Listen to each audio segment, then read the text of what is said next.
For this episode of Strangers and Aliens, we're asking the question, is it worth reading about Codename Sebastian, a 1967 thriller, spy-ish thriller. It's a thriller. Is it a spy thriller? There's spies and a guy named Sebastian. It's not his code name.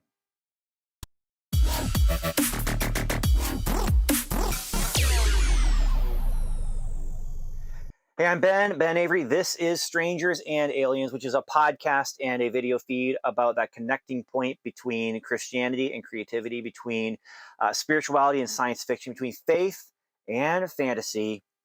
And today we're talking about a book that I almost read in sixth grade. The book is Codename Sebastian, and we'll get into the kind of the background in just a moment. But before we do, I do want to say, hey, I have a new book coming out, and I would appreciate it if you would go to benavery.com/orbits and get put on my newsletter so you can find out more about it. But I and 13 other authors have written some short stories, and it's called Parabolic Orbits. And the short stories are science fiction stories taking Jesus's parables and turning them into full-length short stories, and actually some of them are even long enough to be called novellas. So very excited about it. Cover image here, maybe. I don't know. We'll see. But yeah, I just wanted to get that out of the way because I'm very excited. I'm very excited. The other thing I'm excited about is this. 2025 for me has been a very interesting year because I have discovered 3 new writers that I absolutely adore. I absolutely adore. One of them is, and I mentioned this before when I did my episode on Ingathering, but Zena Henderson. I discovered her, read this entire collection of her people stories. I have a collection of her other short stories that I have not dug into yet because I've been doing a lot of other reading.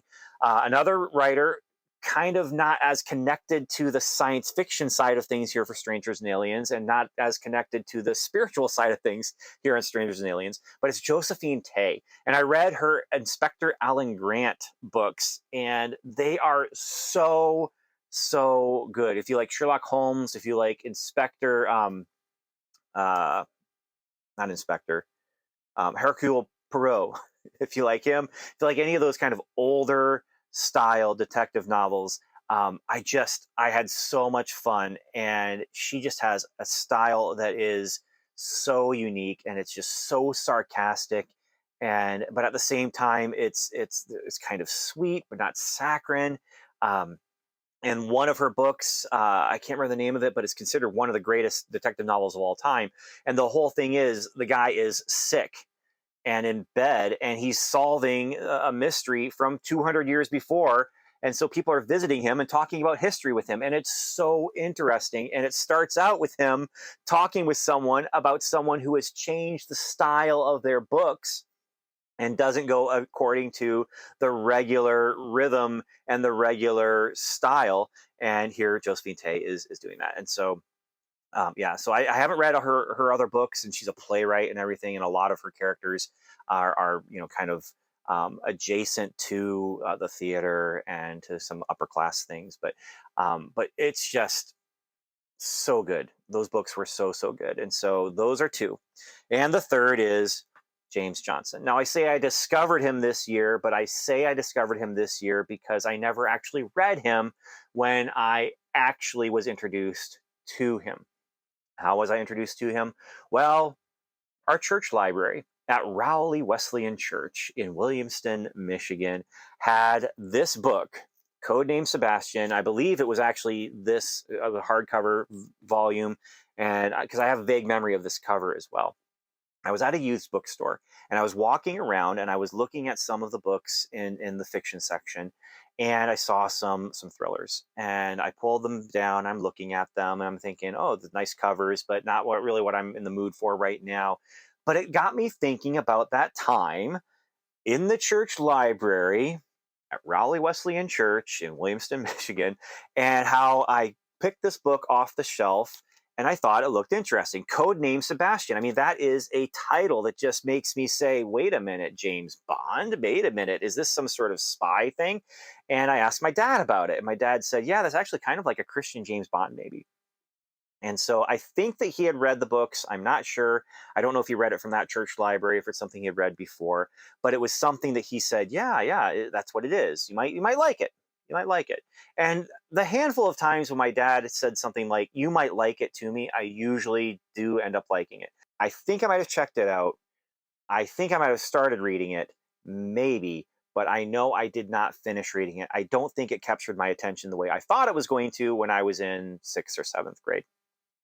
And so I was in that basement of the used bookstore looking at all these titles and thinking, yeah, remember that? I'll look into that. And so I didn't ask my dad. I instead just typed in Christian James Bond and it brought it up right away. And I was like, that's it. That was it. Codename Sebastian. There it is. And so I got Codename Sebastian. I got this on eBay. Um, and I read it. And when we ask the question, is it worth reading? The answer is emphatically yes, if you like that kind of thing.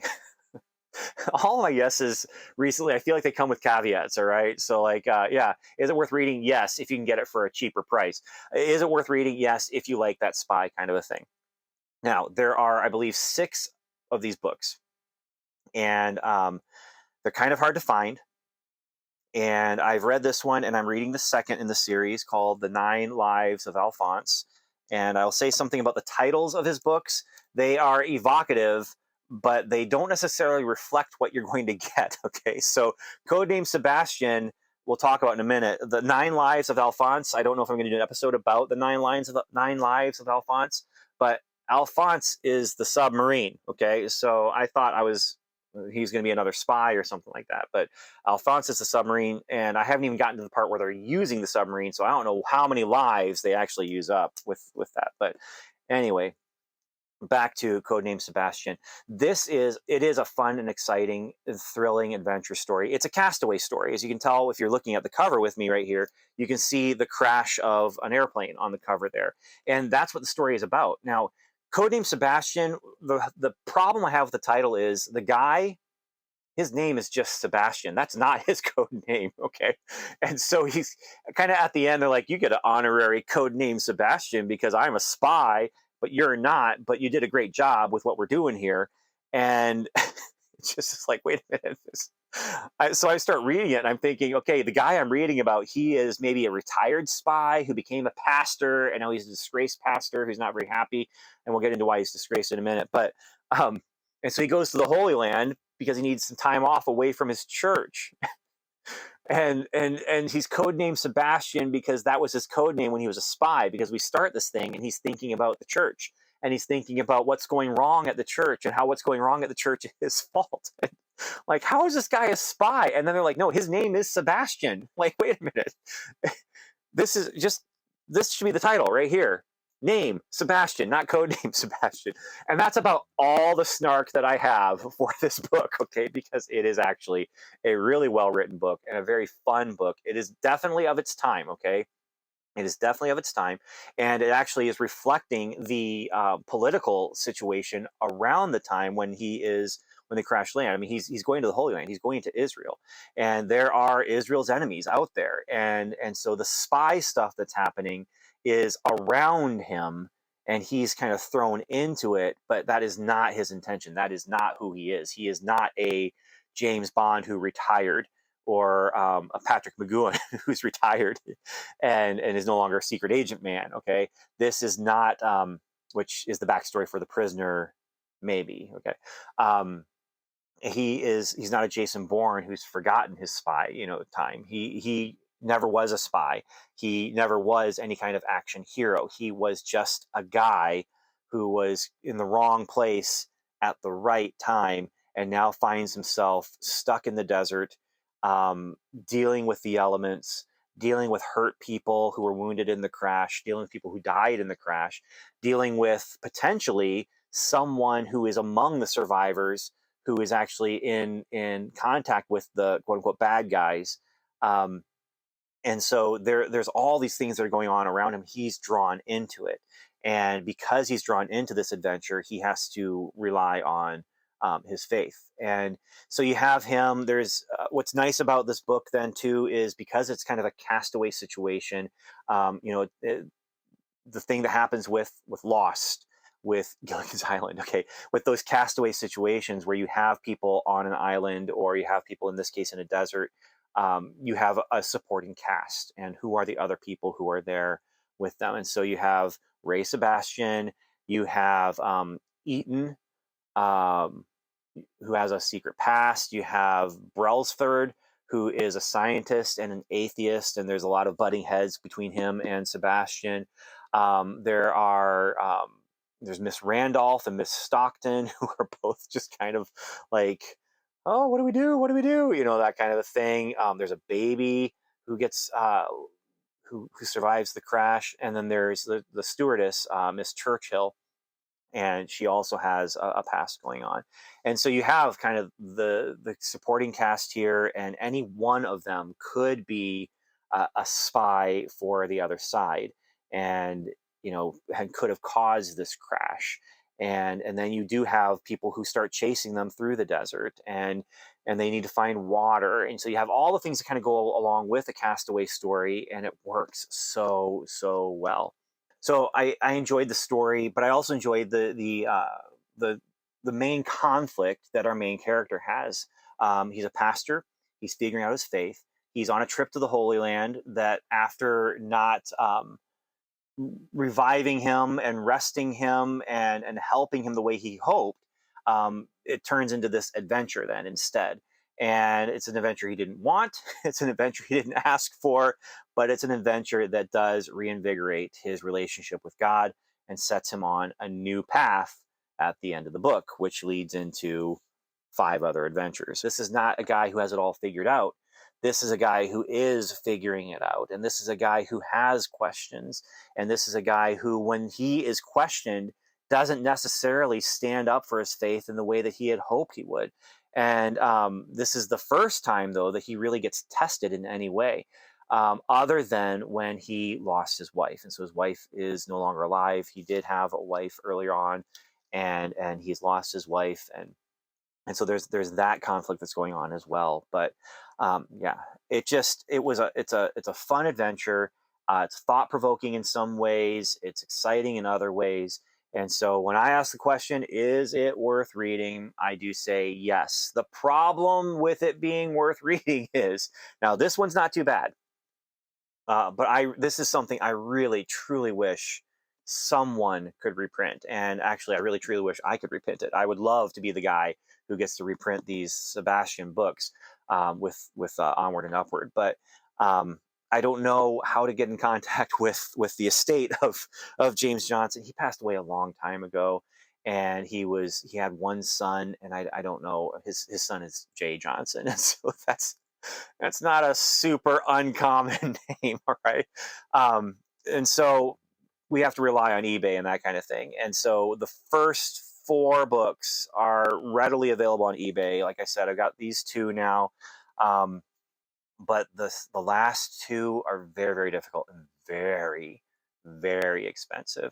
Yeah, recently I was talking about, I think it was the Power Team comics, where I was talking about, like, I'm not going to be a completionist with this. I'm not going to get all the issues because, some are going for a decent size amount there on eBay. And so I'm trying to figure out, how can I do this? Can I maybe find a library where I could get it on interlibrary loan or something? Or, it's very, very difficult. The one place where the book 6, I think it was, might have been book 5, they're in Australia, I think it is. And because of import fees and things like that, they don't ship to the United States anymore. And so I kind of waited too long on that. So I'm going to jump on the others and see what I can do. But those last 2, I mean, the cheapest price I could find for one of them was $70, and just, oh, I don't know about that.